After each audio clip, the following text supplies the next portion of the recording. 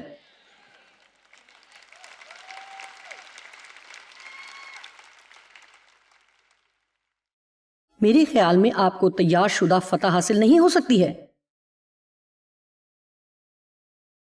میں شکر گزار ہوں کہ آپ میرا پروگرام شوق سے دیکھتے ہیں اور میں دعا کرتی ہوں کہ آپ روز دیکھیں۔ میں شکر گزار ہوں کہ آپ کانفرنس میں آئے، لیکن میں آپ کو بتاتی ہوں کہ آپ کو شخصی مطالعے کے لیے وقت نکالنے کی ضرورت ہے جس میں آپ کی بائبل، نوٹ بک اور روح القدس ہو۔ میں ایک استاد ہوں لیکن روح القدس بڑا استاد ہے۔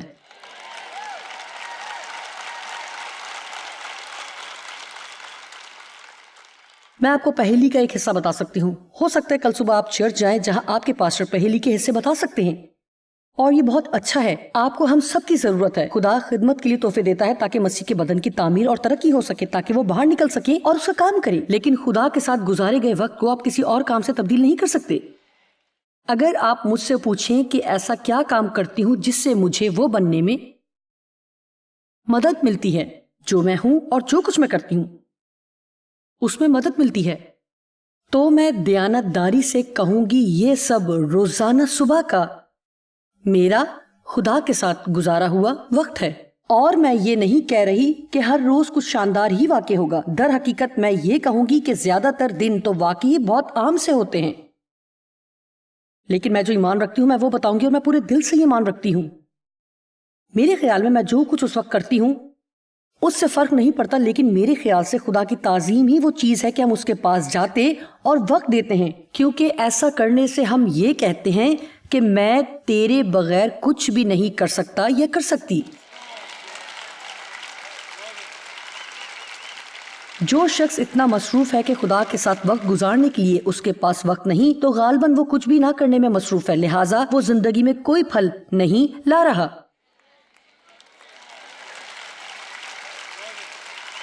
میں یہ اس لیے نہیں کہہ رہی کہ کوئی اس سے برا محسوس کرے۔ یہ آپ کی زندگی کا وہ حصہ ہے جہاں ابلیس کسی بھی چیز سے زیادہ جنگ کرے گا۔ وہ یہ سوچ کر ڈرتا ہے کہ آپ اپنے لیے کہیں خدا کی اہمیت کو نہ جان لیں۔ جی ہاں، آپ کبھی بھی کسی دوسرے کے ایمان پر نہیں رہ سکتے۔ آپ کو خدا کے ساتھ اپنا شخصی رشتہ بنانا ہے، خدا کے ساتھ آپ کا اپنا تجربہ۔ وہاں ایک ایسا شخص تھا جو 38 سال سے بیماری میں مبتلا تھا، اور جب یسوع نے اسے وہاں لیٹے دیکھا تو کہا، کیا تو واقعی تندرست ہونا چاہتا ہے؟ کیا واقعی سنجیدہ ہیں؟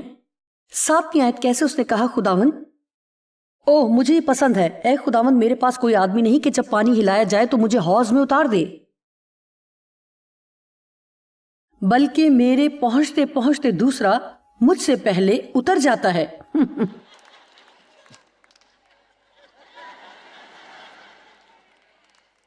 ہاں یسوع، میں تندرست ہونا چاہتا ہوں لیکن میرے پاس کوئی نہیں جو مجھے حوض میں اتارے،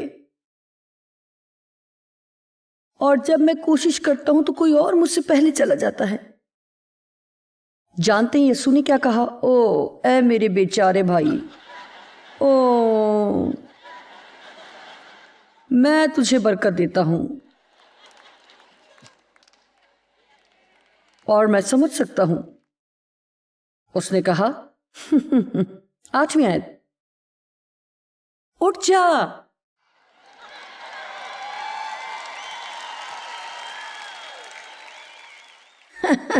ہم سوچ سکتے ہیں کہ یسوع نے یہ جوش سے کہا ہوگا اٹھ جا، اور مجھے یہ حصہ بہت پسند ہے، اور اپنی چارپائی اٹھا کر چل پھر۔ لہٰذا اس نے وہ نہیں بلکہ کہا کہ اٹھ، 38 سال سے جس بیماری سے تو ادھر لیٹا ہوا ہے اس سے پاک صاف ہو۔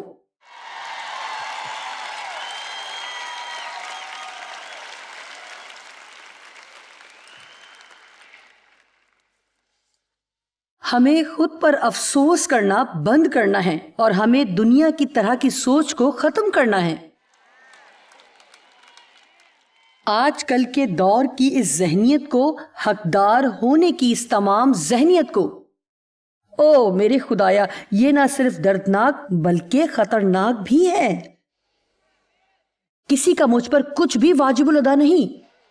یہ کسی اور کی غلطی نہیں کہ میرے باپ نے مجھ سے زیادتی کی. کسی اور نے اس کا بدلہ مجھے نہیں دینا، کیونکہ خدا نے کہا وہ مجھے بدلہ دے گا، وہ مجھے دگنا دے گا. جو کچھ میں نے گنوا دیا اور کھو دیا اس کا دگنا. لیکن اگر میں اپنا رویہ برقرار رکھوں گی یعنی اگر خود ترسی، حقدار ہونے کی ذہنیت اور ہمیشہ غصے میں رہوں گی تو کبھی بھی خدا سے دگنا نہیں پاؤں گی. آپ کو راگ کو چھوڑنا ہوگا. جی ہاں،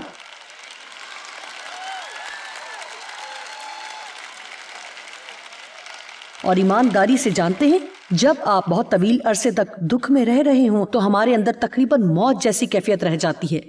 اور مجھے یہ کہنا پسند نہیں، لیکن بعض دفعہ جب میں اس طرح کی باتیں بتاتی ہوں تو میں لوگوں کو دیکھ سکتی ہوں اور بتا سکتی ہوں کہ کون سمجھ رہا ہے اور کون نہیں، کیونکہ جو اس سے جڑے ہوتے ہیں تو ان کے چہرے روشن ہو جاتے ہیں. لیکن بعض دفعہ لوگوں نے لمبے عرصے تک اتنی بری طرح دکھ اٹھایا ہوتا ہے کہ وہ اس طرح ہوتے ہیں.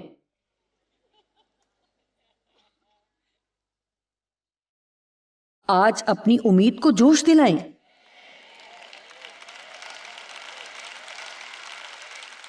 خدا آپ کے اندر تھوڑی سی امید کی چنگاری جلانا چاہتا ہے، اور امید خوشی کی توقع ہے کہ کچھ اچھا ہی ہونے والا ہے.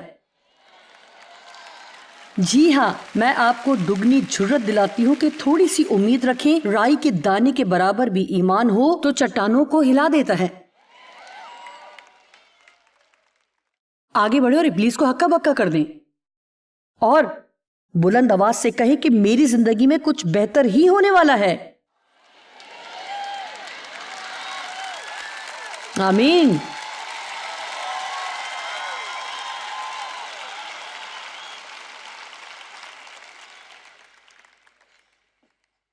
خدا ہم سے تبدیلی کا نہیں بلکہ درجہ بدرجہ تبدیلی کا وعدہ کرتا ہے.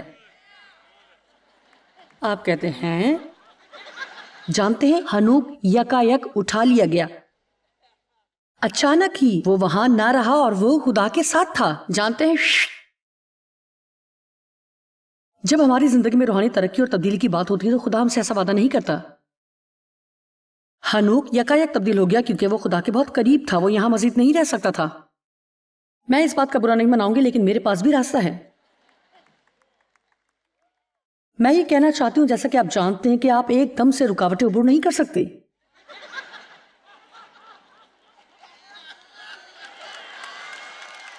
یہ ایسا نہیں کہ آپ اچھے کھانے کا آرڈر کریں. اگر آپ بڑی تبدیلی چاہتے تو آپ کو اس میں سے گزرنا ہوگا. آپ کو بنا بنایا نہیں ملے گا بلکہ کچھ کرنا ہوگا. دوسرا کرنتھیوں 3:18 میں چلتے ہیں. 17ویں آیت. اور خداوند روح ہے، اور جہاں کہیں خداوند کا روح ہے وہاں آزادی ہے، یعنی بندھنوں سے آزادی. جب ہم سب بے نقاب چہروں، جانتے ہیں کہ اس کے بہت سے پیغامات ہیں. نچوڑ یہ ہے کہ جب یہ بے نقاب چہروں کا کہتی ہے، اس کا مطلب ہے کہ قانون کی طرح نہیں بلکہ آپ کو فضل کا چشمہ لگا کر خدا کے کلام کو پڑھنے کی ضرورت ہے. کیونکہ جب موسیٰ کو شریعت ملی تو شریعت کی وجہ سے ہی اس کے چہرے پر اس قدر جلال رہا کہ اس کو اپنے چہرے پر نقاب کرنا پڑا. لیکن خدا کہہ رہا ہے کہ اب اگر تم نئے عہد کے ماتحت ہونا چاہتے ہو تو جو میں دے رہا ہوں یعنی یہ فضل کا عہد، تو آپ کو محتاط رہنا ہے کہ آپ کو ہر چیز اس طرح سے نہیں پڑھنی کہ مجھے یہ کرنا ہے، بلکہ ایسے پڑھنا ہے کہ واو زبردست شاندار، مجھے یہ کرنا ہے اور دیکھنا ہے کہ میری زندگی میں کیا ہوگا. دعا کرنا آپ پر فرض نہیں ہے بلکہ آپ نے دعا کرنی ہے. دینا فرض نہیں ہے لیکن آپ نے دینا ہے. لوگوں سے محبت کرنا فرض نہیں ہے لیکن محبت کرنی ہے. لوگوں کو معاف کرنا آپ پر فرض نہیں لیکن آپ نے معاف کرنا ہے. بابرکت ہونا فرض نہیں ہے. آپ چڑچڑے ہو سکتے ہیں اگر آپ چاہیں تو ہر وقت لوگوں کو دکھ دیتے رہیں، لیکن آپ نے اس طرح نہیں رہنا، کیونکہ کسی بھی دوسری چیز سے بڑھ کر وہ ہمیں خود سے آزاد کروانے آیا ہے.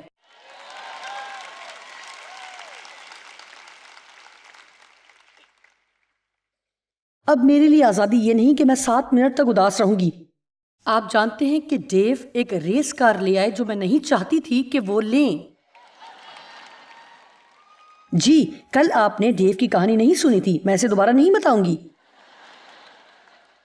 اچھا بتاؤں گی. ڈیو ایک کار لینا چاہتے تھے.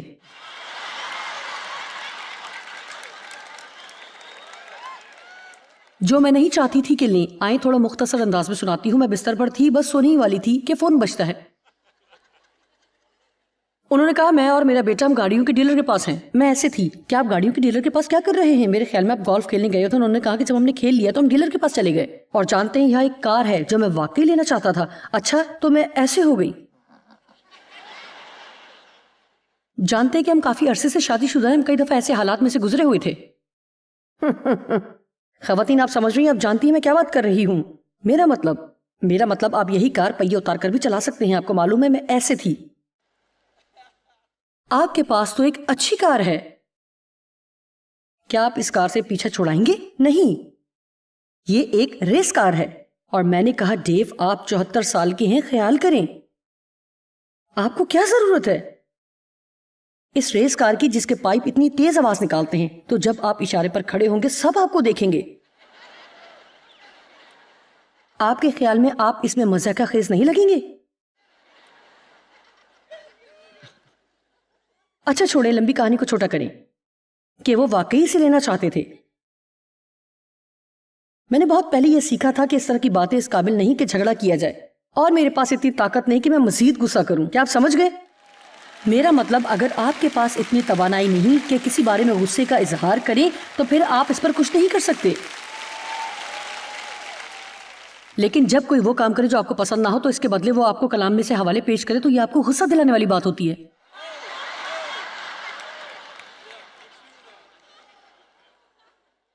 آپ نے دیکھا کہ ہمارے گیراج میں اتنی جگہ نہ تھی کہ ایک اور گاڑی کھڑی کی جائے.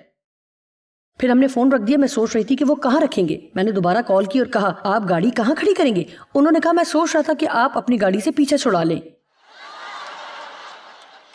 جی یہ اتنی بھی بری بات نہیں, پھر میں گاڑی نہیں چلاؤں گی. لیکن میرا مطلب ہے میں 71 سال کی ہوں, میں نے اسے 12,000 میل چلایا ہے. یہ میرے لیے ڈیو نے خریدی اور یہ چھوٹی پیاری سی لڑکیوں والی کار ہے. اور جانتے ہیں کہ میں نے گزرے 2 سالوں میں نے بہت دفعہ کہا کہ ہمیں اس گاڑی سے پیچھا چھڑا لینا چاہیے, اور انہوں نے کہا نہیں آپ کو اس کو نہیں بیچنا چاہیے, یہ کار میں نے آپ کو لے کر دی ہے, یہ آپ کی کار ہے, آپ اسے رکھیں. لہٰذا یہ انہوں نے تب پوچھا جب میں ان سے گاڑی کھڑی کرنے کے بارے میں پوچھ رہی تھی. انہوں نے کہا میرا خیال تھا کہ ہم آپ کی کار بیچیں گے. میں نے کہا 1 منٹ, میرا خیال تھا کہ آپ میری کار بیچنا نہیں چاہیں گے. کتنی دفعہ آپ مجھے اس گاڑی کو نہ بیچنے کے بارے میں کہہ چکے. انہوں نے کہا جی لیکن وائس کہتا ہے کہ ہر چیز کا ایک وقت مقرر ہے. جی ہوں, سب خواتین کہیں جی ہاں, کہیں بو ڈیو.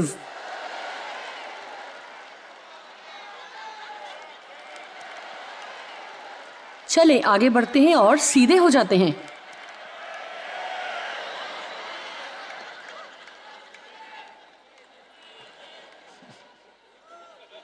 آئیں دوبارہ روحانی بنے. یہاں ایک بات ہے, یہ آزادی ہے کہ مجھے ناراض نہیں ہونا تھا, مجھے اس صورتحال پر قابو نہیں کرنا تھا کہ اگر میں اپنی بات نہیں منوا پائی اور پھر بھی خوش ہوں. جی ہاں, میں مزید ٹوٹی نہیں ہوئی ہوں. وہ شکستہ دلوں کو شفا بخشتا ہے, وہ ان زخموں پر مرہم لگاتا اور ان کے گھاؤں سے انہیں شفا دیتا ہے. راگ کے بدلے صحرا, ماتم کی جگہ خوشی کا روغن, اداسی کے بدلے ستائش کا خلت بخشتا ہے. وہ خدا انصاف کا خدا ہے, اور جو کچھ آپ نے کھو دیا وہ آپ کو اس کا دگنا دیتا ہے. کیا آپ نے ماضی میں دکھ اٹھایا؟ کیا آپ اپنی جان کو زخمی محسوس کرتے یا شکستہ دل رکھتے ہیں؟ جانتے ہیں کہ خدا اس شکستگی کو شفا میں تبدیل کرنا چاہتا ہے. آپ کو راگ کے بدلے صحرا دینا چاہتا ہے, لیکن آپ کو راگ سے چھٹکارا پانے کے لیے رضامند ہونا ہوگا. ہمیں پیچھے دیکھنا چھوڑ کر اور آگے دیکھنا شروع کرنا ہے. خدا ہمارے لیے اپنے پاس زبردست چیزیں رکھتا ہے.